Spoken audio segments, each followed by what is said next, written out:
Senhoras, senhores, meus queridos irmãos espíritas, que Deus nos guarde e que nos possa manter sob sua paz. Era tarde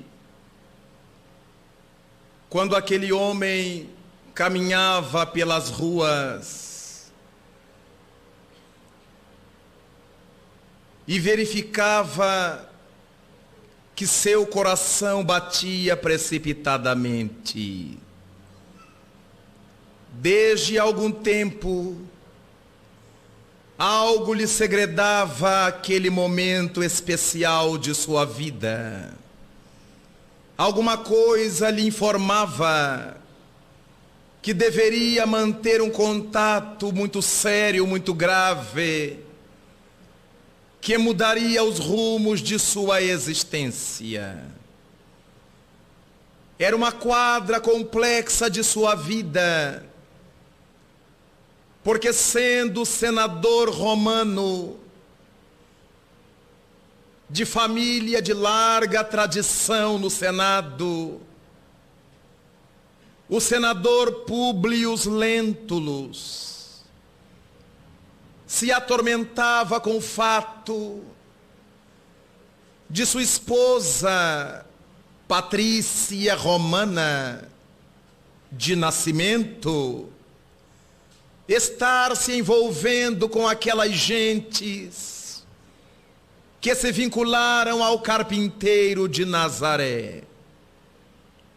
Desde que aquela verdadeira praga chegara a Roma, Lívia, Lentúlia, Cornélia via-se envolvida naquele movimento, levada que fora por uma das serviçais. Ana era serviçal. Falara-lhe tantas vezes do Senhor de Nazaré,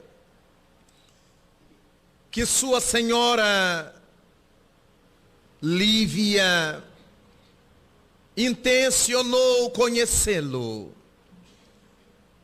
O coração de Lívia se atormentava pelo fato de levar no íntimo do lar a filha Flávia primogênita, marcada por uma insidiosa enfermidade, que hoje naturalmente seria vista como uma tremenda dermatose ou dermatite, de graves proporções, que à época era avaliada como lepra. Qualquer processo infeccioso da epiderme, para um período em que a medicina não tinha grandes avanços, era tido como um processo de tormenta e de lepra.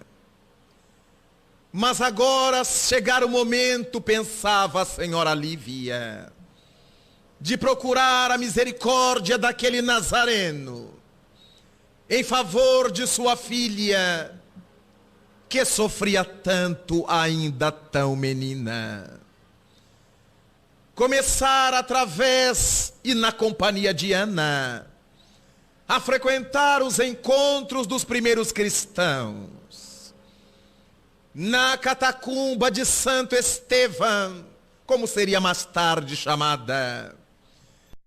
Era ensejo de conhecer pouco a pouco o pensamento luminoso do homem de Nazaré, através daqueles que o louvavam e que seguiam-lhe o rumo. Os dias se passavam densamente. Cada vez que participava do culto de orações nas catacumbas, era um desentendimento doméstico, até ao ponto em que o senador decidiu-se por gelá-la, por ser-lhe indiferente, E embora vivendo no mesmo lar, separar-se de corpos, para que não se sentisse ultrajado com a preferência da esposa, que nunca lhe respondia, jamais lhe contraditava com palavras, mas sabedora dos pendores do esposo para o mundo, para as coisas do orgulho e da vaidade, e havendo entendido a grandeza da proposta de Jesus de Nazaré, continuava silenciosa e firmemente acompanhando a servidora Ana nos cultos, nos encontros dos cristãos. O senador blasfemava, admitindo que aquele homem de Nazaré era uma grande praga sobre sua vida. Nada obstante sentisse o coração por ele atraído, porque a esposa nada falasse sobre ele, em respeito ao desagrado do marido. Ele, o marido, vivia farejando notícias que ele pudesse dar maior conta das atividades do homem de Nazaré. Numa das tardes em que Lívia participava de um dos eventos cristãos, deparou-se com Jesus, que deu-lhe a boa notícia de que sua filha estava sã. E os olhos marejados de Lívia Lentulha esperaram sofregamente o momento de chegar a casa e constatar a sanidade total de Flávia. Jesus Cristo a houvera curado à distância, com o poder do seu pensamento, com o magnetismo notável da sua evolução. O senador, que acompanhava os anos de luta com a saúde e com a enfermidade da filha, chegara a casa e vira com seus próprios olhos a metamorfose.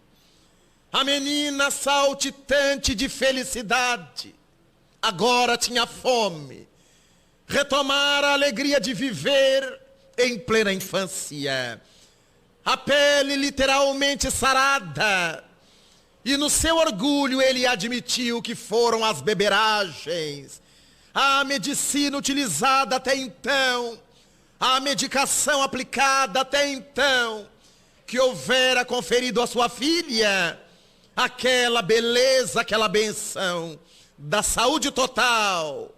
Mas a consciência profunda dizia-lhe que alguma coisa tinha que ver com aquele feiticeiro, porque Jesus Cristo era tido pelos romanos como um bruxo, como um mago, um feiticeiro, alguém que era capaz de encantar as pessoas e prendê-las, porque jamais alguém que conhecera Jesus conseguira dele se afastar. Mais do que parecia, ele agora buscava notícias mais amplas daquele homem estranho, que ao mesmo tempo que lhe causava pânico, atraía-o para o seu coração. Ruminava possivelmente o senador a dificuldade que teria caso um dia com ele se defrontasse. Mas havia de ser naquela quase noite, no findar de uma tarde, quando caminhava por ruas desertas, as pernas começaram a tremer-lhe, porque viu a pequena distância aquela criatura especial, do qual ouvira tantas vezes referências notáveis. O corpo longilíneo, a túnica forjada em linho puro sem costura, chamada por isso, por ser sem costura, tecida por inteiro, de túnica inconsútil. E somente quem podia usar esse tipo de roupa eram príncipes e reis, porque eram tecidos especiais com fios inteiros e muito caras.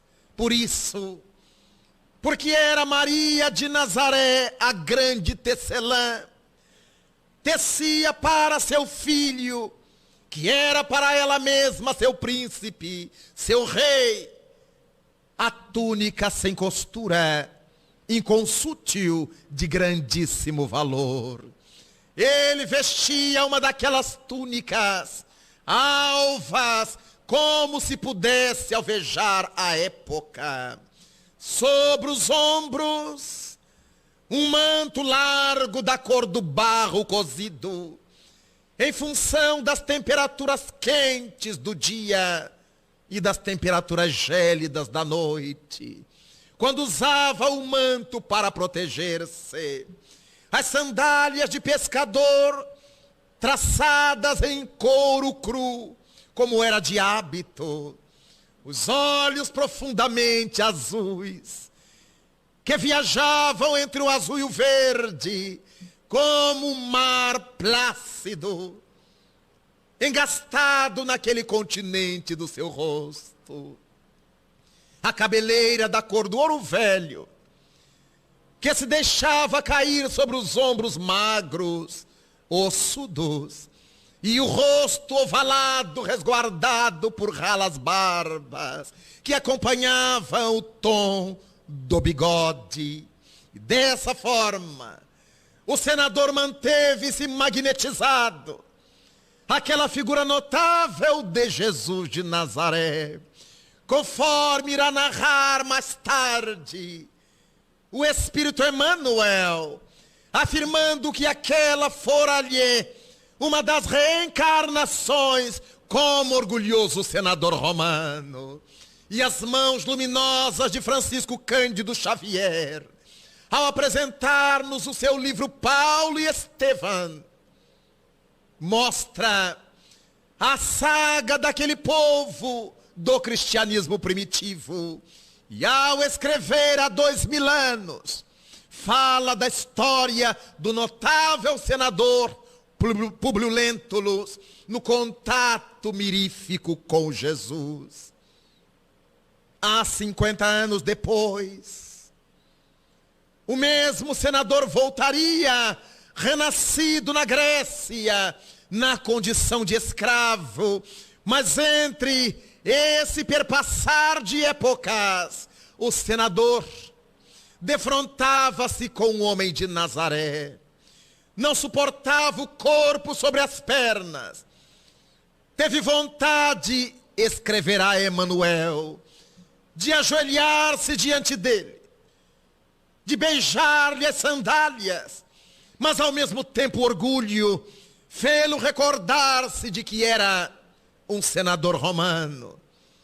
Transpirava em bagas, mas resistiu ao impacto da presença notável de Jesus, que dele se aproximou placidamente, saudou-o, em nome do Pai Celeste, saudou-o com votos de paz. E o senador desejou afrontá-lo para não mostrar que se lhe estava submisso, emocionalmente submisso.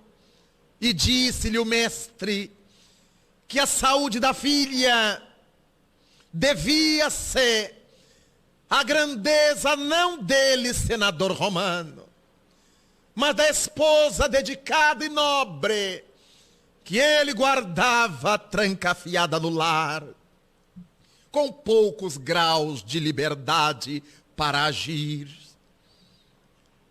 Olhando-o fixadamente, o homem de Nazaré disse-lhe ainda que ele, o senador, estava naquele momento na grande encruzilhada do destino.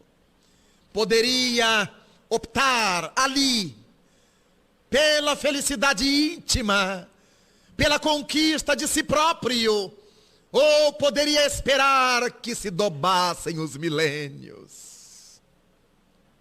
Silenciou o mestre. Os olhos chegaram a marejar, mas o orgulho, a vaidade do patrício romano, do senador, fê-lo firmar-se, e dirá Emmanuel no seu livro Há 2000 anos. O senador optou pelos milênios e o mestre se foi. Dessa maneira, a vida de Públio Lentulus sofreria tremendas tormentas dali para frente, como se a passagem de Jesus por seus caminhos determinassem a abertura de uma roda kármica, escolhida por suas próprias mãos de senador, pelo orgulho, pela vaidade, pela presunção. Porque logo depois daqueles momentos raros de felicidade e de infelicidade, felicidade pelo encontro, infelicidade pela reação mundana, o senador teve seu filho recém-nascido, que ele chamara Marcos, sequestrado por inimigos terríveis, que não suportavam-lhe a prepotência. Nunca mais o senador conseguiu encontrar o pequeno Marcos. E isto foi-lhe um choque, porque era o único filho varão. Orgulho para a sua família, para o clã, e que agora não sabia onde estava. Nesse ínterim, desgostosa, amargurada, mas Lívia se devotava a Jesus. Buscava conforto no homem de Nazaré, nas lições que ouvia dos seus seguidores. Até que um dia, enquanto orava a Senhora com os cristãos na catacumba de Santo Estevão, com Ana, a escrava, os esbirros de Nero, a polícia tremenda, chegaram para aprisioná-los.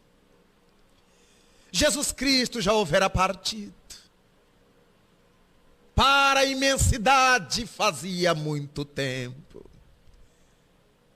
E Lívia, emocionada diante dos cristãos, ouvia-lhes as palavras com emotividade na alma, com simplicidade na alma, com entusiasmo.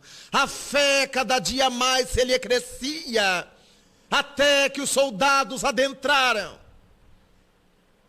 Deram ordem de prisão a todos.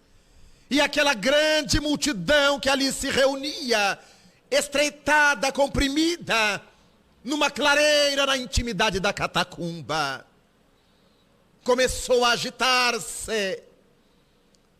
E os líderes propuseram paz. Era necessário ter paz. Em nome de Jesus de Nazaré, começaram a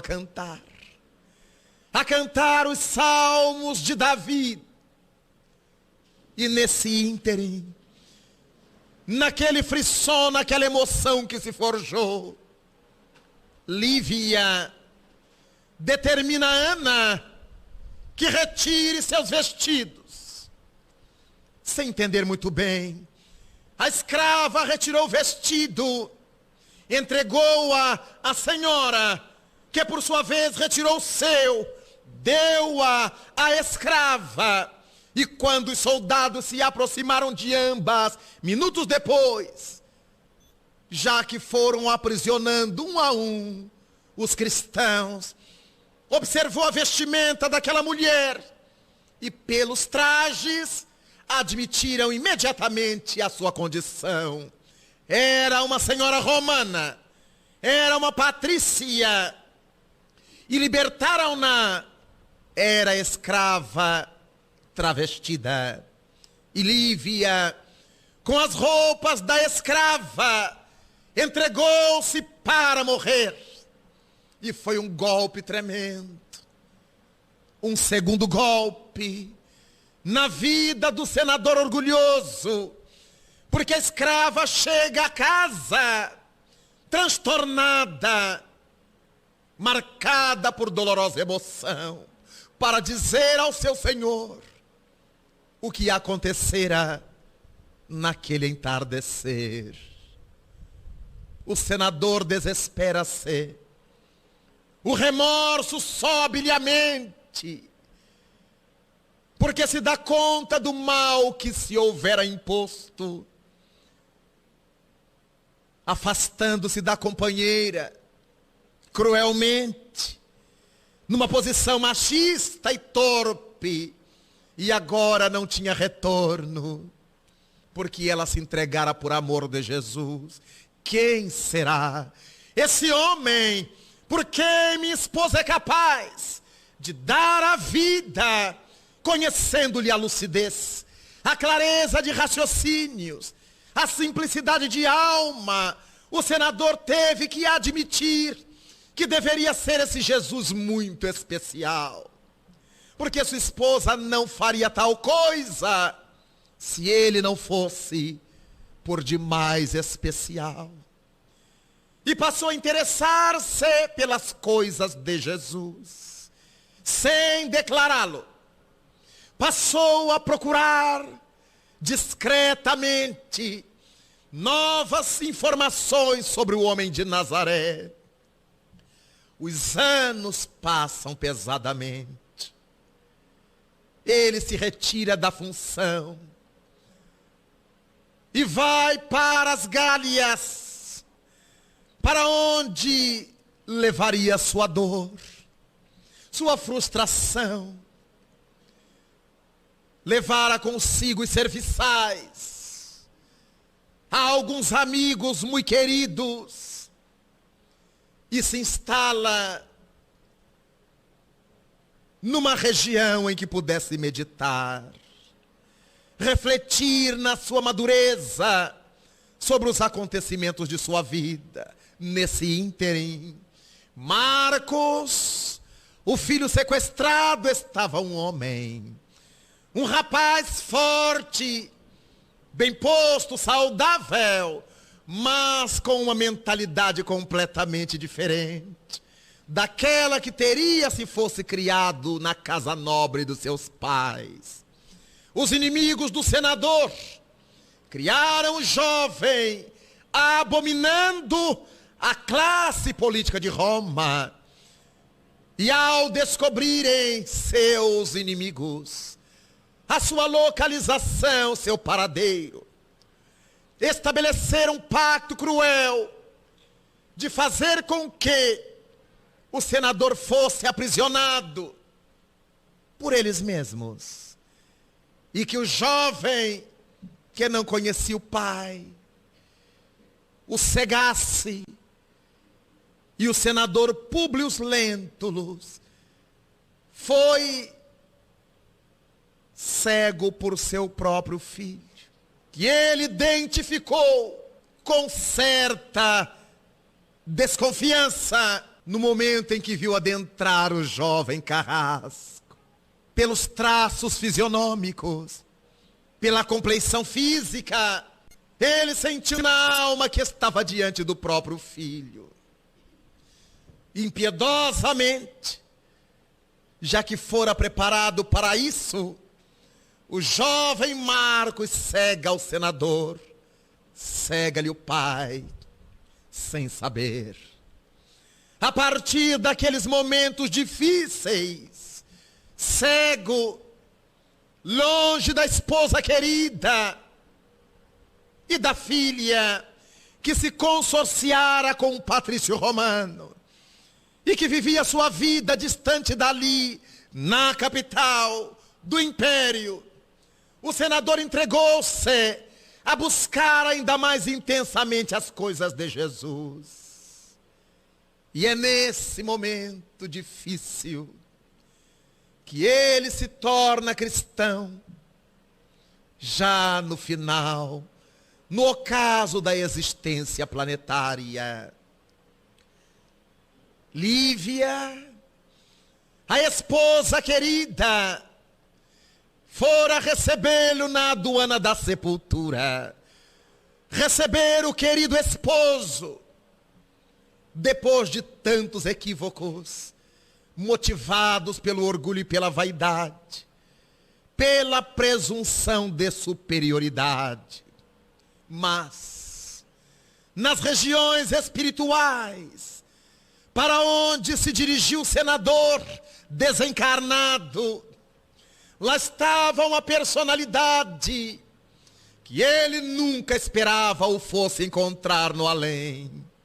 Vira-o uma única vez, en passant, muito rapidamente em Roma, quando passava levando um farnel sobre os ombros. Fora a única vez em que o senador vira ao convertido de Damasco, Paulo de Tarso. Logo depois daquela visão rápida, Paulo fora condenado à morte, fora decapitado, e penetrando o mundo espiritual, propôs-se Paulo de Tarso, em razão de haver sido ele mesmo na terra um intelectual presunçoso, até que o Cristo fosse buscar nas estradas de pó, de areia, do deserto da Síria. Ao chegar no além, Paulo se comprometeu em tornar-se benfeitor, um guia, um amigo de todos os intelectuais de Roma e da região que desencarnassem opositores de Jesus. Não poderia deixar de receber o senador, embora a transformação dos últimos tempos.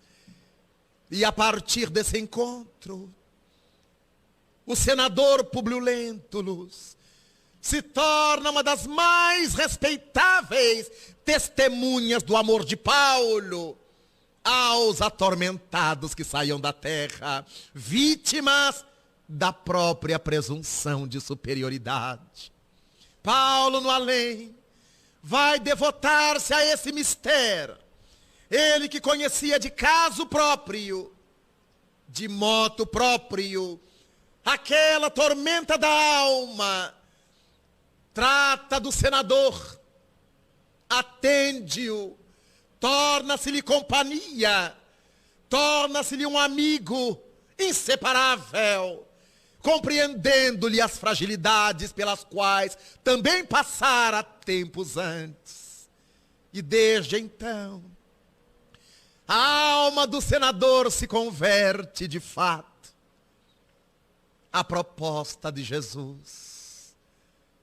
Conforme dissemos, 50 anos depois dessa saga dolorida, o senador retorna à terra, reencarnando-se na Grécia, e pelo domínio sociopolítico que Roma exercia sobre a Grécia de então, ele tornou-se um escravo grego.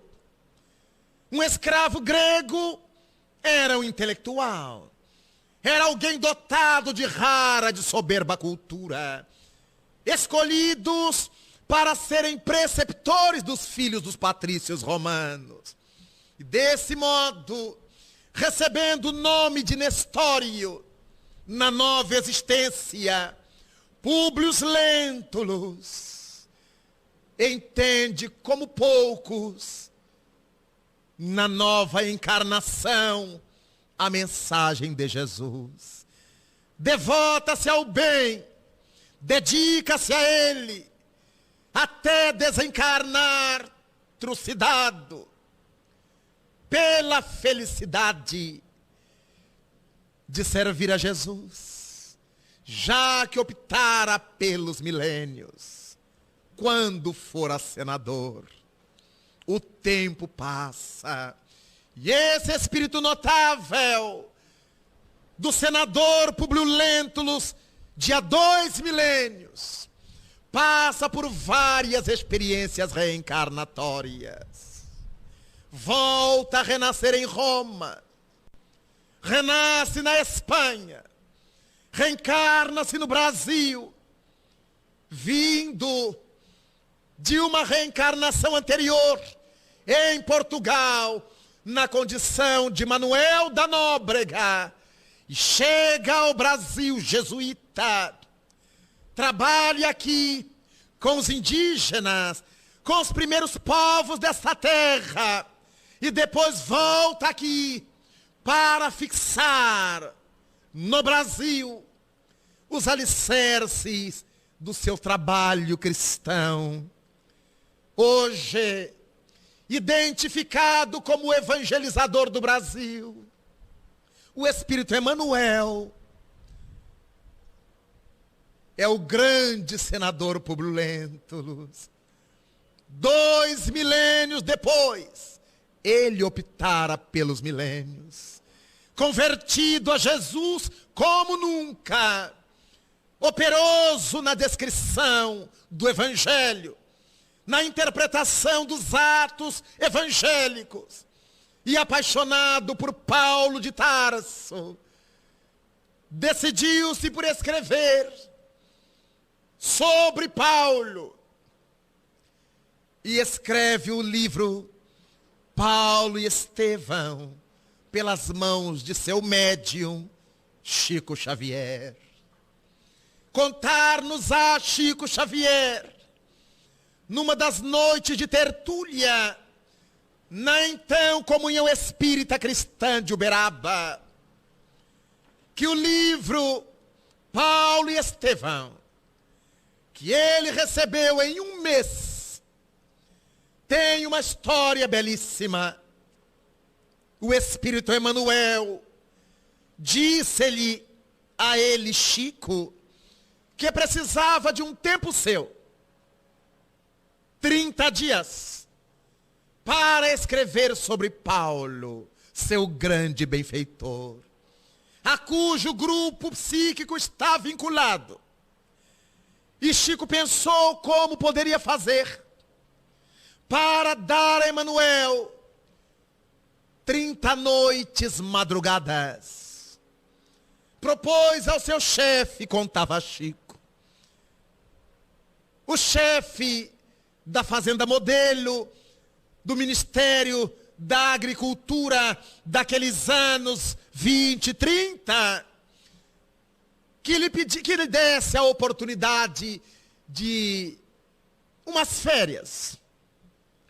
Mas Dr. Rômulo Joviano disse-lhe que era impossível dar-lhe férias naquela oportunidade, pelo acúmulo de serviço. Inclusive, ao invés das férias, gostaria de pedir a Chico, que realizasse um trabalho, porque conhecia as habilidades de Chico Xavier, e uma biblioteca pertencente à Fazenda Modelo estava com os livros cheios de problemas, escangalhados, desfeitos, e precisava ele, doutor Rômulo, que as mãos de Chico fossem consertar, fazer a nova encadernação daqueles livros, e lhe daria durante 30 dias oportunidades para isto.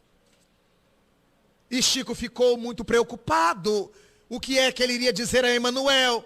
Ao invés das férias, 30 dias distante na Fazenda Modelo. E o benfeitor lhe disse: são exatamente os 30 dias de que necessitamos.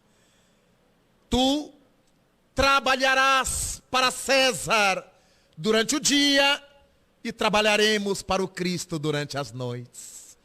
E contou-nos Chico Xavier que durante esse mês que esteve aliado de tudo, isolado, com a presença de alguns servidores e da cozinheira, nessa região, com os livros da biblioteca, durante o dia, no horário normal, Chico trabalhava afanosamente para consertar os livros. E à noite, Emanuel assumiu o comando e durante largas horas escrevia Paulo e Estevão, com um detalhe importante, que já não é detalhe, é um dado fundamental. Emanuel foi pedir ao Espírito Paulo a honra de ele próprio, Paulo, narrar a ele, Emanuel, a sua história, para que ele pudesse transmiti-la ao seu médium Chico Xavier durante 30 noites, madrugadas. Dizia-nos Chico, era um tríduo de trabalhadores, porque Paulo, da intimidade luminosa em que se encontrava no além, projetava seu pensamento para Emanuel, que era seu médium, que transmitia a Chico Xavier, que era seu médium. Então foi um livro escrito a 3 cabeças. O próprio Paulo, que transmitia a Emanuel, que transmitia a Chico Xavier. Quando lemos Paulo e Estevão, não sabemos como Emanuel pôde retirar tantos detalhes, inclusive da psicologia de Paulo. É óbvio, fora o próprio Paulo que o narrara. E na última noite, quando Paulo vê a Jesus de Nazaré saído do corpo pelo fio de espada, quando o mestre vai recebê-lo nas portas do além, contará ainda Chico ao grupo de amigos que o ouvíamos. Paulo projeta psiquicamente a Emanuel a cena belíssima do além. E Emanuel, como presente, projeta na mente de Chico, que vê aquilo que Paulo vira há 2 milênios. Contou-nos ele, não resisti e desmaiei. Quando voltei, o livro estava pronto. 30 noites, madrugadas. E Paulo e Estevão, o maior romance da literatura mediúnica de todos os tempos, narrado pelo próprio personagem, sobre o qual Emanuel escreveu. Paulo de Tarso. Essa vida notável até hoje representa para nós essa fonte lustral de conhecimentos, essa fonte lustral de fidelidade a Jesus, porque ele teve todas as oportunidades para ser um homem famoso no seio do judaísmo, porque muito jovem tinha seu nome destacado entre os mais notáveis dos rabinos de Israel, da Grécia, de Roma, exatamente porque nesse momento do seu nascimento, Paulo tinha 3 nacionalidades. Era grego, porque Tarso pertencia geograficamente à Grécia. Era romano, porque Roma dominava a Grécia. E era judeu, pela tradição familiar, pela educação que tivera. Então, graças a isso, mais tarde, ele pôde dirigir-se à Popeia Sabina, para implorar misericórdia para com o apóstolo João em Roma, valendo-se de sua condição de cidadão romano. A esposa de Nero receberá a Paulo de Tarso, porque ele era cidadão romano. Valeu-se dessa prerrogativa do mundo para servir a causa de Jesus em todos os tempos. Enquanto viveu, após a conversão, Paulo dedicou-se de alma total a Jesus. Desde o momento célebre em que ia furioso à cata de Ananias, e ao atravessar o deserto, na busca de Damasco, a pequena cidade onde se levantara a mais jovem das igrejas cristãs, cujo líder era o velho Ananias, idoso e lúcido, experiente e tranquilo. Mas Paulo, ainda Saulo, pedira carta branca ao Sinédrio, para que pudesse fazer o que quisesse com os líderes das igrejas cristãs de então. E o Sinédrio lhe adera.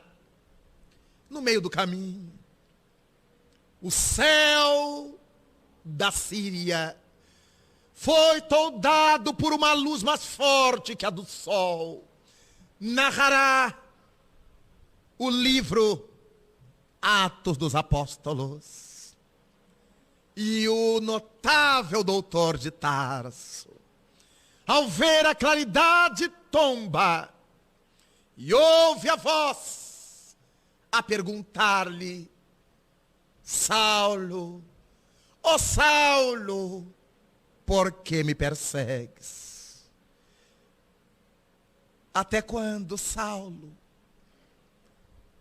tu recalcitrarás contra os aguilhões? O que significa: até quando resistirás ao meu convite? Porque tu foste o vaso escolhido para trabalhar na minha vinha, Saulo. E eu te mostrarei o que deverás sofrer por amor do meu nome.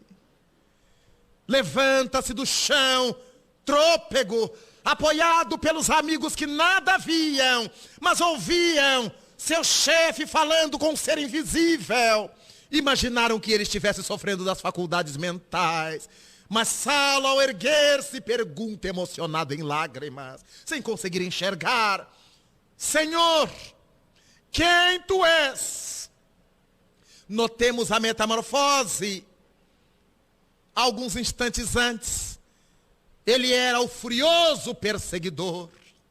Alguns instantes depois, ele já era o servo obediente. Senhor, que queres que eu faça? Mas Jesus Cristo não diz, a não ser que ele deveria seguir a Damasco, continuar a viagem, procurar a Ananias, ao qual queria prender. E Ananias lhe diria tudo quanto devia saber dali para diante. E Saulo chega a Ananias, que já o esperava.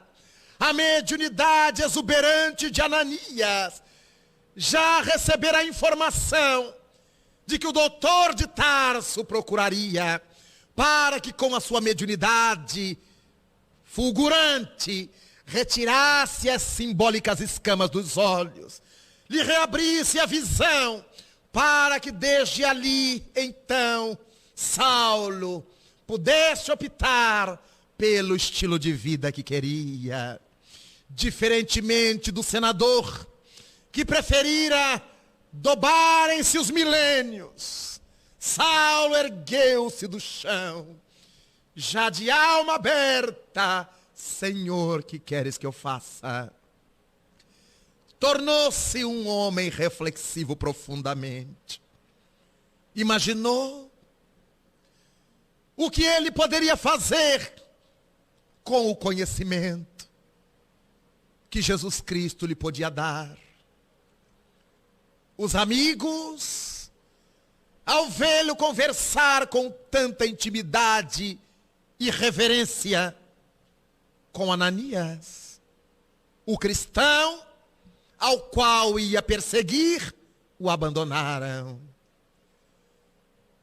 Procurou Saulo logo depois a sinagoga para contar a sua experiência, para dizer aos amigos que fora procurado pelo próprio Jesus de Nazaré nas estradas. E desde Sadoc, seu mais próximo amigo, aos demais todos o abandonaram. Viu-se só e sofreu. Mas Saulo procurou seu pai. Certamente seu pai o ouviria, pelo homem respeitável que era, pelo caráter ilibado que portava. Mas ao dialogar com seu pai, contar a sua nova odisseia, o velho pai de Saulo entrega-lhe uma pequena sacola com moedas, vira-lhe as costas. Seu filho estava morto para ele. Refletindo, Saulo entendeu que não teria lugar entre aquelas pessoas que o conheceram. Recordara-se então das velhas lições de Gamaliel, o seu preceptor na adolescência, com quem ouvira tantas coisas boas, tanta beleza, tanta maravilha de profundo bom senso. E lembrava-se de que sobre as coisas de Jesus, ouvira Gamaliel dizer, depois que ele já era rapaz, que se fosse uma obra de Deus, não morreria. Se as lições de Jesus fossem do Pai, ela sobreviveria no mundo. E agora Saulo se dava conta de que a mensagem de Jesus sobrevivia no mundo. Apesar de toda a perseguição, apesar de todas as loucuras feitas contra aquele novo movimento, ele próprio estivera à frente do apedrejamento de Gesiel. O cunhado que tomara o pseudônimo de Estevão e que morrera diante dos seus olhos, apedrejado sob suas ordens. Recordava-se da noiva Abigail, convertida a Jesus, com a qual reencontra no leito de morte, falando desse Jesus. Para onde quer que fosse, lá estava a presença de Jesus. Essa ideia vigorosa continuava a expandir-se na terra. Agora então, precisava meditar um pouco mais. Optou Saulo por sair do convívio geral e internar-se no oásis de Dan, no deserto da Síria. Durante 3 anos ali permaneceu, para refletir, para amadurecer a crença nova, ganhando a vida como rústico guia de caravaneiros, conhecedor da região como poucos. Saulo conhece ali um casal querido de cristãos e estabelece uma amizade duradoura que lhe fortalecerá a alma e os ideais. Príscila e Áquila. E a partir daqueles dias, 3 anos, no deserto, a pele crestada, as mãos calosas, a alma amadurecida, a mente reflexiva, Saulo se converte em Paulo. Curiosamente, Etimologicamente, o nome Saulo significa o orgulhoso, aquele a quem se roga, aquele a quem se pede. E etimologicamente o nome Paulo é o oposto, o pequeno, o servidor, o simples. Dizemos na nossa língua, quando vamos fazer alguma coisa pouco a pouco, que vamos fazer paulatinamente. Porque Paulo quer dizer isto, o pequeno, o simples. Ele deixava de ser o orgulhoso. Que vem Saulo, que vem Saul, primeiro rei dos hebreus, e passa a ser o humilde, o pequeno Paulo. Desde esses dias gloriosos, a sua vida é apenas Jesus. Suporta toda onda de sofrimentos por amor, diferente do senador que suportou toda onda de sofrimento porque distribuíra ódios, malquerenças e orgulho. Paulo agora iria procurar a Simão Pedro, com quem tivera profundas altercações, a quem fizera sérias ameaças, e sob desconfiança de Simão e dos demais apóstolos, ele demonstrou com o seu dia a dia que de fato havia transformado a vida para Jesus. Torna-se o melhor amigo de Pedro, o mais fiel servidor de Jesus, junto à palavra, o bandeirante da pregação. Graças à sua condição intelectual, moral, à sua visão ampla, ao seu conhecimento geográfico de toda aquela região, Paulo saiu a pregar por todo o mundo conhecido aquele então, na sua região, falando, escrevendo, fundando igrejas, escolhendo entre os novos cristãos, os presbíteros, os responsáveis pelas igrejas, e porque sabia da pouca condição que eles tinham para manter as igrejas de acordo com os preceitos de Jesus, Paulo escrevia-lhes cartas, as famosas epístolas, por onde passava, e criasse um núcleo, passava também a nutrir esses núcleos com as suas epístolas.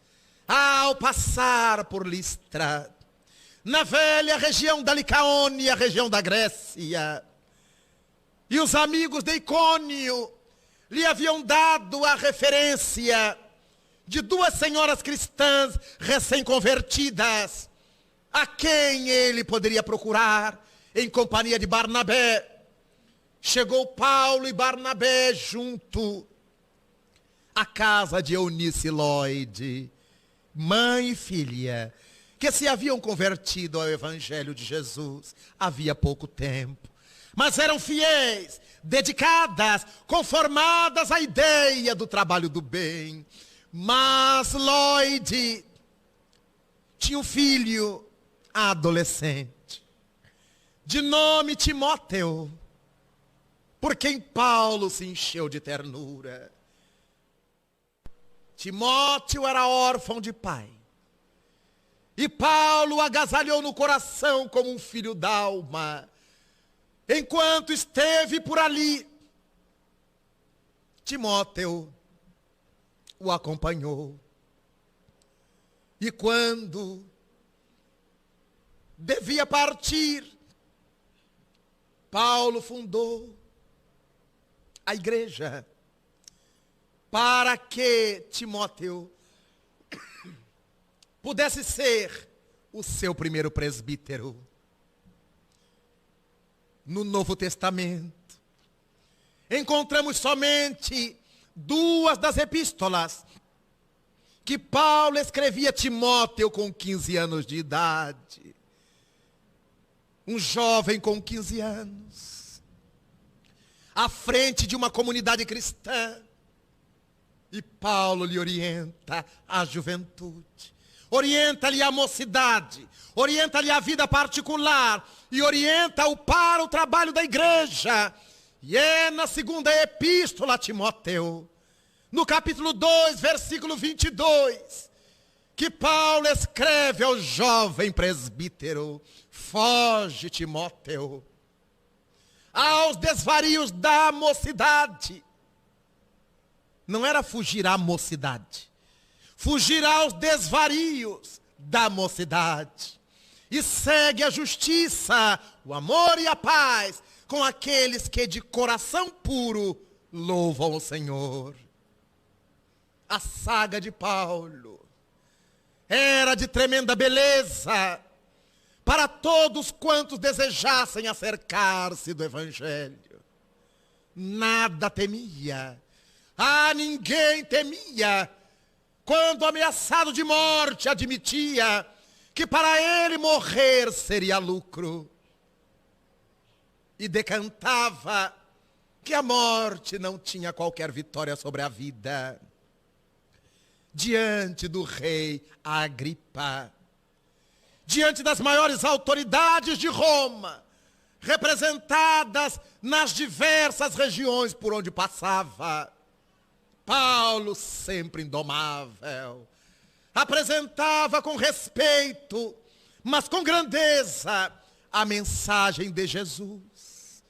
Sofria apedrejamentos, agressões verbais, zombaria, nada o demovia. Jamais, até o dia em que Pedro escreve-lhe uma carta, sabendo em Roma, dizendo que gostaria de conhecer a capital das águias. Dizia-lhe Pedro que não gostaria de morrer sem conhecer a capital das 7 colinas, onde Paulo houvera levantado, sob o carinho de Príscila e Áquila, a mais nova igreja cristã. Quando Paulo recebeu a carta de Simão Pedro, encheu-se de felicidade.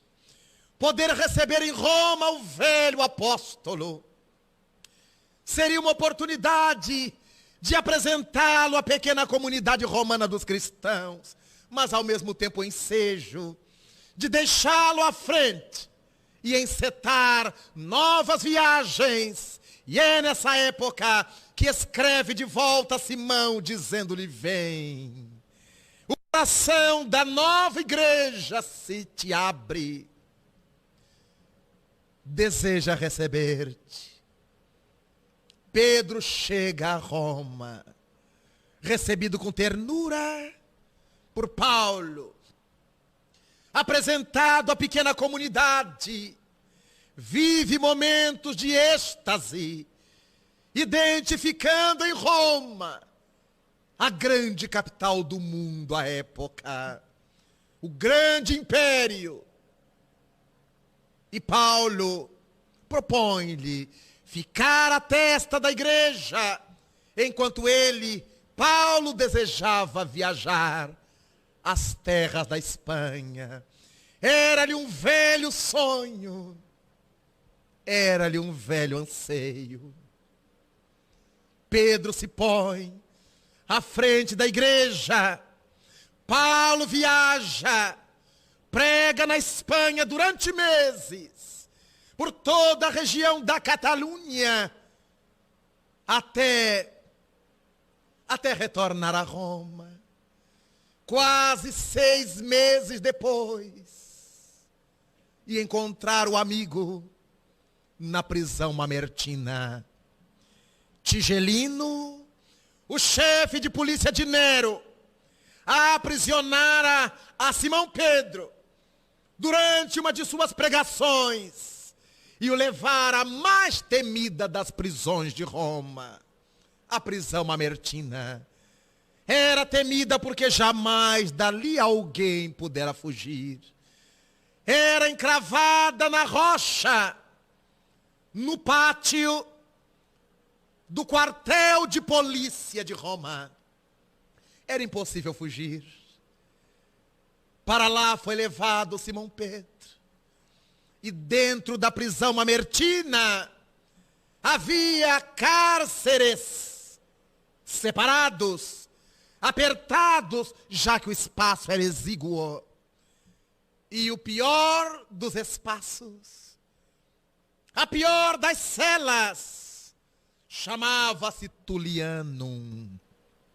No Tuliano, a água brotava da pedra, a umidade provocava mal-estar, as ratas que corriam, a posição incômoda, com um dos pulsos preso à parede por cadeias, um dos tornozelos preso à mesma parede por cadeias. Ali estava Simão Pedro. Ao ser descido para o Tuliano, por uma escada pequena, quase encaracolada, Pedro, preso à parede, começou a cantar. Dirigiu-se aos amigos, que naquele momento fazia os prisioneiros antes dele, e cantou para que eles o acompanhassem. Em nome de Jesus, que tenho certeza que nos virá buscar em pouco tempo, retirar-nos daqui, cantemos. O Senhor é meu pastor e nada me faltará. E todos os detentos cantaram com Simão Pedro. No primeiro dia, na primeira semana, na primeira quinzena, e as vozes foram diminuindo, na medida em que aquele Jesus Cristo falado não chegava, nem os libertava. E Pedro foi sentindo-se desanimar. Os meses, e Jesus não vinha. Os meses se dobravam, os prisioneiros se revezavam, e Simão ali sentia as pernas profundamente inchadas, os edemas terríveis, os pulmões afetados pelo ar viciado, pela umidade, pela falta de luz solar. Até que um dia, não se sabia quando era noite e quando era dia no Tuliano, salvo quando se podia perceber através da clarabóia, por onde os soldados se comunicavam com o interior. Um novo prisioneiro desceu as escadas, levado pelos soldados, colocado ao lado de Simão Pedro. E quando os soldados se foram, na semi-obscuridade, Simão se lhe dirigiu. Olá, tu que chegas, quero saudar-te em nome de Jesus, a quem eu sirvo, e convidar-te para comigo cantar. E uma mão pesada esbofeteou-lhe o rosto. O prisioneiro não queria saber de Jesus. A cabeça desprevenida foi batida contra a parede de pedras. O sangue se lhe escorria dos lábios, do couro cabeludo. E Simão, naquela agonia de dor, começou a chorar. Imaginava que Jesus Cristo o houvesse abandonado. E os dias se passavam pesados. Pedro balbuciava suas orações, sem que ninguém o acompanhasse. 6 meses depois, já não suportava estar ali, e chorava várias vezes, quando os portões novamente rangeram, e pela pequena escada da prisão mamertina, penetra um novo prisioneiro, que é colocado na parede fronteiriça, aquela em que Pedro estava. Pensou em Jesus. Quando os soldados se foram, Pedro começa a falar com voz quase sussurrada: olá, tu que chegas, eu te saúdo em nome de Jesus, a quem eu sirvo. Canta comigo, canta comigo. E do outro lado, da outra parede, uma voz se fez ouvir: Simão, acaso és tu, velho apóstolo? Paulo! Oh, Paulo! Era Paulo que voltara da viagem e que a polícia de Tigelino também o aprisionaram e o levara para ali. Não pudera lhe ver o rosto na entrada, mas agora identificavam-se as vozes. E todos os demais prisioneiros da prisão mamertina abriram a audição, porque todos já haviam ouvido falar de Paulo, do seu gênio, da sua saga, da sua coragem. E Paulo ergueu a voz: cantemos sim, velho apóstolo. E todos os prisioneiros cantaram juntos. Os 2 soldados desceram precipitados, abriram o portão e disseram-lhe: Paulo, acaso enlouqueceste, Paulo? Não sabes que és escravo do império e que vais morrer? E Paulo, sem trepidar: eu sei, mas sei que somos escravos fisicamente, enquanto vós sois escravos mentais. Estais submetidos ao poder do império. Nós aqui e vós do lado de fora. Aqui temos a felicidade de ter o corpo preso e a alma liberta porque amamos a Jesus. E vós que tendes o corpo livre, tendes a alma aprisionada ao pavor, ao medo, ao crime. Os soldados silenciaram. Pediram a Paulo ali, na prisão mamertina, que os batizasse. Eles se fizeram cristãos pela palavra magnética de Paulo e prometeram voltar para libertar a ambos, a Paulo e a Pedro, ainda que isso lhes custasse a vida. Todos os dias, os prisioneiros cantavam com Paulo e com Pedro agora, até que numa noite, sem que nenhum detento chegasse, os portões foram abertos e os 2 soldados, que novamente estavam em serviço, descerão. E diante de Pedro, soltaram-lhe as cadeias, apoiaram-lhe e disseram que ele estava livre. As pernas inchadas, os soldados lhe haviam levado um bordão, um alforje com algumas iguarias para a caminhada e um cantil com água. Pedro se dirige à parede onde estava Paulo detido, abraça-o pela primeira vez e segreda-lhe: Paulo, vamo-nos. E o pregador de Jesus Cristo responde-lhe: não posso. Paulo, eles nos vieram libertar. Não posso, Simão. Paulo, é a nossa oportunidade, Paulo. Vamo-nos. As igrejas precisam de nós. Não, Simão. Se tu queres, vai, mas eu ficarei. Oh, Paulo, vamos-nos, Paulo. Não posso, Simão. Vai tu, eu me quedo. Os soldados, porque não podiam perder tempo, haviam saído dos seus postos, levaram Simão pelos braços, subiram com ele a pequena apertada escada. Um deles levou Simão à porta capena. deu-lhe o alforje, o cantil, o bordão, para que dali ele pudesse afastar-se o mais rapidamente possível.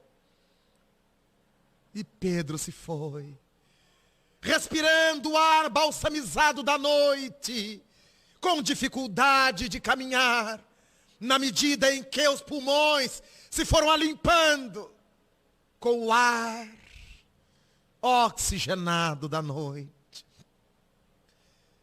Foi-se-lhe facilitando a movimentação, e Pedro se afastando de Roma. Podia sentir no ar o perfume exalado pelos loendros, que se arrebentavam na floração da estação. E mais ao longe, podia ver a lua a refletir seus raios de prata nas águas correntes do Tevere, do rio Tevere que corta Roma. Os casarios de mármore, com as tochas pendidas e fumarentas, aquela hora da madrugada, e Pedro se agiganta para correr, sem poder, para apressar os passos, com dificuldade. E já estava longe, já não podia avistar Roma. Guardava na alma a sensação de liberdade. Pensava nos novos planos, de pregar evangelho em outras condições, fora de Roma. O dia começa a clarear e narrará mais tarde num notável e conhecido romance, Sienkiewicz, essa saga de Pedro e sua fuga e sua relação com Jesus. O livro chama-se Quo Vadis, e nesse livro Sienkiewicz diz que ao fugir de Roma, quando o dia começou a aparecer ao longe, quando o manto branco leitoso da manhã estendeu-se sobre as montanhas, anunciando o dia, Simão, que andava a passos largos, viu que na mesma estrada em que se achava, mas no sentido oposto ao seu, vinha um forasteiro de passos rápidos, como se dirigisse a Roma. E na medida em que aquele forasteiro se aproximava, Simão Pedro se apercebia que o conhecia. Os traços eram inconfundíveis, a cabeleira ao vento, a túnica, o manto sobre os ombros naquelas horas frias da manhã, a resguardar-lhe o corpo. Mas aquele homem deveria ser, com certeza é ele. Mas por que passa tão longe? Por que não me mira? Por que não me vê? E quando passou bem próximo, Pedro se deu conta de que se tratava do homem de Nazaré. E estranhou porque não olhava, porque a ele não se dirigia. E correu, e abandonou o bordão, e segurou pelo antebraço. E o mestre se detém. Dispineico, pela corrida, Pedro olha o olhar do mestre tão triste e pergunta-lhe a frase que dá nome ao livro: Quo vadis, Domini? Para onde ide, Senhor? E o mestre lhe redargui: Vou a Roma, Simão. Tu que me prometeste cuidar do rebanho, agora tens medo de morrer? Eu irei para cuidar daqueles que abandonaste. E se necessário for, entregar-me novamente aos homens para morrer outra vez. Deixa-me ir contigo, Senhor. As lágrimas rolaram quente dos olhos de Simão. Caiu em si relativamente à fragilidade do seu gesto.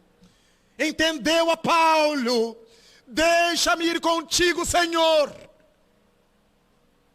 E quando estabeleceu o equilíbrio, tomou do bordão para voltar a Roma, o mestre havia desaparecido. Pedro marcha para Roma, e quando cai a tarde, estava chegando no pátio do quartel de polícia de Tigelino. Os soldados, agora de plantão, aprisionam-no. Os dois que lhe haviam dado liberdade estavam presos para morrer, como de fato morreram. Antes de ser levado à intimidade da prisão, ele pediu a um dos soldados que queria falar da claraboia para dentro, no que foi consentido, e com as lágrimas abundantes do remorso, Pedro se dirige ao amigo: Paulo, ó Paulo, sou eu que retorno. Paulo, tu tinhas razão. As igrejas já não precisam de nós. E se alguém tem que morrer, sejamos nós os primeiros. Na tarde do dia seguinte, Paulo e Pedro estavam à frente da centúria, que na porta apenas se dividiu em dois grupos. O queria levar a Paulo para ser decapitado como cidadão romano. Tinha direito a uma morte mais leve pelo fio da espada. Enquanto Simão Pedro, segundo as tradições, seria levado para o Monte Vaticanum, onde se ergueria mais tarde a Basílica, onde foi crucificado de cabeça para baixo. E os dois, naquele distante ano 64,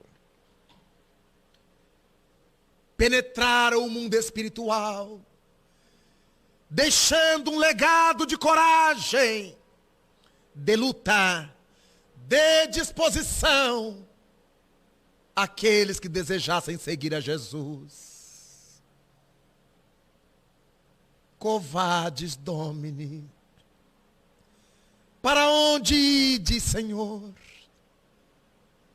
São tempos difíceis, o que estamos vivendo hoje.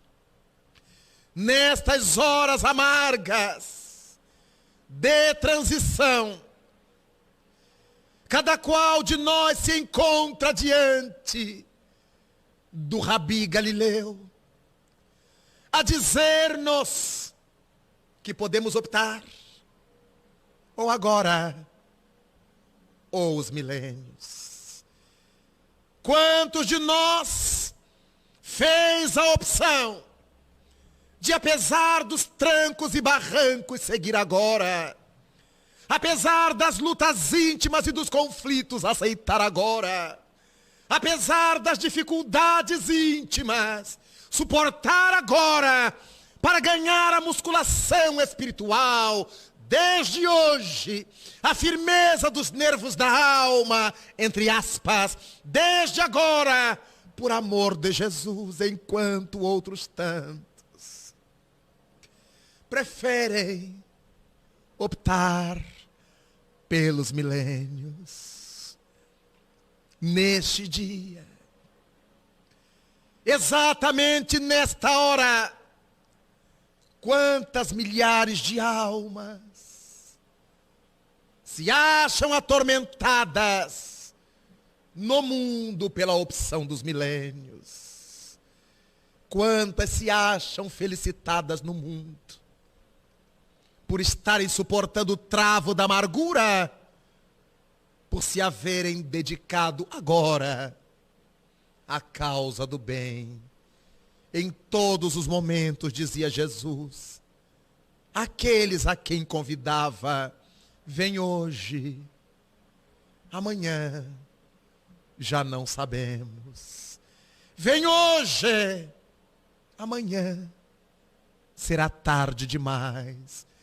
O Evangelho nos narra o episódio do homem dono das terras, que foi convidado pelo mestre. Senhor, eu gostaria de ir, mas deixa-me primeiro abarrotar os meus celeiros. Vem hoje, Senhor, logo mais, quando eu tiver preenchido meus silos, meus celeiros. Vem hoje. Depois, Senhor, eu virei, até que se apresente o homem. Já posso, Senhor. Todos os meus celeiros estão replenos. Ao que o mestre lhe redargue: louco tu foste, louco tu és, porque ainda hoje te levarão a alma. Jesus Cristo nos traz a parábola dos dois filhos, convidados pelo Senhor para trabalhar na sua vinha. Um deles lhe disse: eu irei, aguarda-me porque já vou. E o outro lhe disse: não irei, não me aguarde. E ao longo do tempo, o que disse que ia, arrependeu-se e não foi. E o que prometeu não ir, refletiu e apresentou-se. Então, o Senhor nos mostra todos esses enigmas da alma humana. Aqueles que prometeram fidelidade e abandonam a meio de caminho a tarefa. Aqueles que julgávamos negativos e incapazes, que se apresentam para o mistério do bem. Confirma essa tese quando nos diz Jesus: os publicanos e as meretrizes entrarão primeiro no reino dos céus. Os publicanos eram os cobradores de impostos, pessoas de má vida, que na maioria das vezes se equivocavam por ignorância. As meretrizes, as irmãs atormentadas da carne por equívoco. Dizia Jesus que quando estes recebessem o conhecimento, se renovariam da noite para o dia, enquanto aqueles que já tinham o conhecimento permaneceriam esperando o tempo de agir. Então, os publicanos, as meretrizes, entrariam primeiro no reino dos céus. Ou seja, na nossa linguagem hoje, aqueles pelos quais não damos nada, aqueles de má vida, chegarão primeiro do que muitos que hoje estamos batendo no peito, jurando crença em Deus, mas que em realidade Deus com eles não pode contar. Narrou-nos Jesus a saga do jovem que foi convidado para segui-lo. O jovem rico, o jovem príncipe. Vem hoje, Senhor, deixa-me primeiro participar dos torneios de Cesareia de Felipe. Eu quero trazer para a minha cidade as honras, os lauréis. Eu quero vitoriar na corrida de bigas e de quadrigas. As bigas eram carruagens puxadas por 2 cavalos, as quadrigas por 4 cavalos. E o mestre volta a carga. Vem hoje. Não posso, Senhor, deixa-me participar do torneio de Cesareia. Logo mais eu voltarei. Vem hoje. E o jovem se esgueirou pela estrada, deixou o mestre a convidá-lo e desapareceu no horizonte. E durante o torneio de Cesareia, enquanto assolava os corcéis de sua biga, uma quadriga esbarrondou-o. Ele tombou da biga e os cavalos o pisotearam de morte. Ao abrir os olhos, na pátria espiritual, 2 olhos azuis. Vem hoje trabalhar na vinha do Senhor. Poderemos optar por este momento ou pelos milênios. Quantos são aqueles que optam pelos milênios para não abdicar hoje do tabaco? Tão pouca coisa em troca da felicidade interior. Quantos insistem em optar pelos milênios por causa do trago, da taça fervilhante, do copo de aguardente, tão pouco pela felicidade íntima. Quantos resolvem ser pelos milênios para não abrir mão do lupanar, do bordel, do desequilíbrio? Quantos abrem mão de escolher agora a felicidade definitiva por causa da criminalidade, da desonra, para manter-se usufruindo das coisas que vão ficar, abrindo mão das coisas verdadeiras que cada um de nós levará? É por esta razão que nestes dias de Afeganistão, de Torres Gêmeas, de talibãs, nessas horas de Caxemira, de Índia e Paquistão, nesses tempos de Angola, de unitas, de guerras, nesses dias de tormento, Cristo nos encontra na estrada erma de nossa frustração, de nossos temores, de nossos medos, para convidar-nos. Vem, enquanto é hoje. Estás diante da encruzilhada dos destinos, ou hoje, ou os milênios. O esposo difícil, complicado, é Jesus que pede-nos por ele. Vem hoje exercitar paciência. Vem hoje trabalhar misericórdia. A esposa enlouquecida, atormentada, enferma, alucinada, de maus hábitos, é o Cristo que convida o esposo. Vem hoje para entender a companheira, para dar-lhe oportunidade como se fosses tu o necessitado, o filho desacisado, atormentado, viciado, desajustado. Eis Jesus a propor a seus pais: vinde hoje, amai vosso rebento, tende para com ele misericórdia, porque já é sofredor pelos próprios desatinos. Vinde hoje.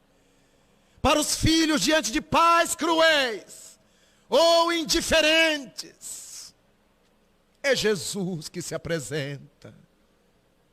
Vinde agora e compreendei que Deus é justo, que todos têm os pais que necessitam, os pais que merecem, diante do nosso próximo mais próximo, que são nossos familiares, nossos amores da consanguinidade. Certamente nessas estradas ermas de decepção, o Senhor nos está a convidar, ou agora, ou os milênios, em que eles retornarão à vossa estrada.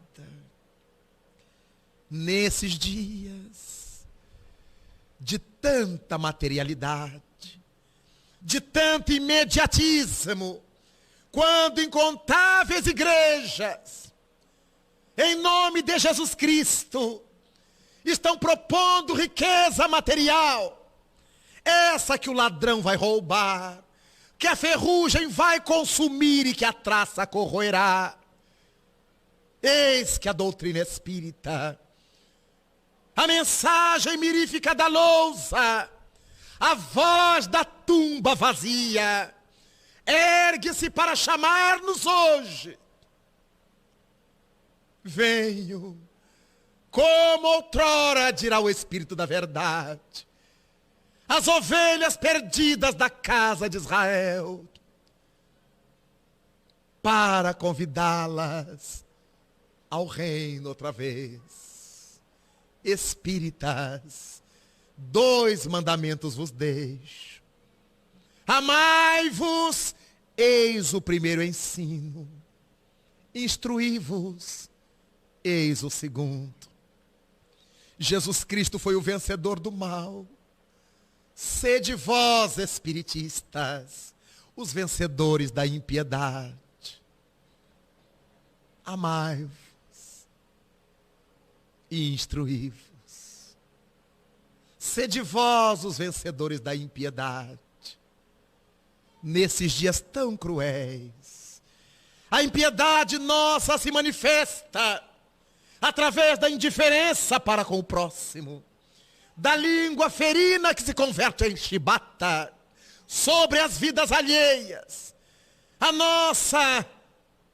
nossa maldade, a nossa impiedade se demonstra pelo dedo em riste, especialista em apontar os erros alheios, sem a devida coragem de corrigir os próprios. A nossa impiedade nesses tempos consiste em vermos o cisco no olho do próximo e não virmos a trave no nosso próximo, no nosso próprio olho. Daí a mensagem de Jesus Cristo, que queremos deixar aos queridos irmãos para a nossa meditação, é a mensagem da decisão. A decisão que o senador não tomou. A decisão que Paulo de Tarso assumiu. A decisão de Pedro. A decisão de Maria de Magdala.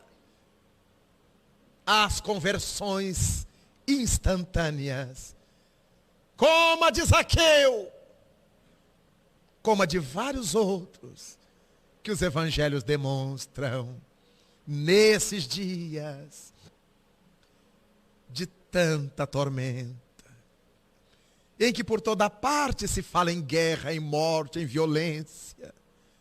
Que estamos fazendo nós, os que dizemos crer em Deus, de todas as religiões ou fora delas, todos aqueles que batem no peito afirmando: eu creio em Deus. O que estamos fazendo para que Deus possa crer em nós? Neste dia, nesse dealbar de um ano novo, o segundo ano do terceiro milênio, que possamos colocar a mente em nosso travesseiro, reclinando a cabeça sobre ele e refletir sobre nós. Ama teu próximo como amas a ti mesmo. Verifiquemos se nos estamos amando ou nos desprezando.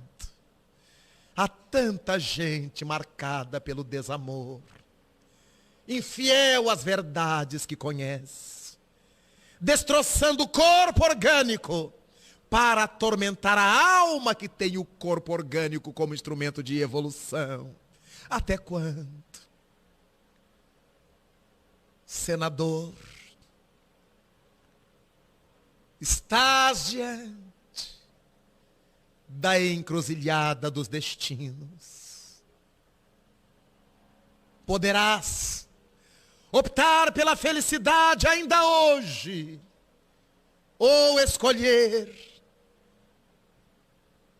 a rota dos milênios. E o senador escolheu a rota dos milênios. Saulo, Saulo, até quando recalcitrarás contra os aguilhões? Senhor, quem tu és? Jesus, Saulo, que queres que eu faça, Senhor? Cada qual de nós está diante da tomada de decisões, para cima ou para baixo, pensando neste milênio novo, que tantas surpresas ainda nos reserva. Alcemos o coração ao alto, como assevera o latinista, sursum corda, corações ao alto, abramo-los como ânforas a captar os néctares da vida, para dizer ao Senhor que nós o queremos hoje, apesar da nossa fragilidade, apesar dos nossos equívocos, da nossa luta interna, apesar de nossa ignorância ainda tão grande, mas nós o queremos hoje. Queremos rumar por suas estradas agora. Nós te queremos a ti, Senhor, enquanto é hoje, para não optar pela rota dos milênios e nos darmos as mãos e nos abraçarmos com fraternidade e dizermos a Jesus, a esse grande amor desamado da humanidade: vem, Senhor, celeste amigo, vem trazer-nos tua paz, porque só tu és o nosso abrigo, abrigo que venturas mil nos traz. Vem, ó meigo nazareno, esse mundo de dores, de miséria, de horrores consolar. Vem com teu olhar sereno toda a nossa terra iluminar. Vem afastar do mundo a guerra, esse chacal de goelas abertas devorador, que por onde passa vai destruindo tudo quanto encontra pela terra, espalhando luto, espargindo dor. Sabemos que em toda parte há gemidos de aflição, e por onde passamos, Senhor, notamos que já não há mais primaveras, enquanto milhares de crianças, de idosos, de deficientes pedem pão. Incontáveis homens do poder se engalfinham como feras. Vem, Senhor, vem reflorir os nossos caminhos. Vem, Senhor, vem perfumar os nossos corações. Vem exterminar a dor e fazer calar a boca miserável dos canhões, o silvado dos mísseis, o tilintar das baionetas. Vem, Senhor, com teu amor tão profundo, iluminar as nossas consciências. Vem fazer feliz o mundo. Vem, Senhor. Vem, Senhor. Muito obrigado, senhores.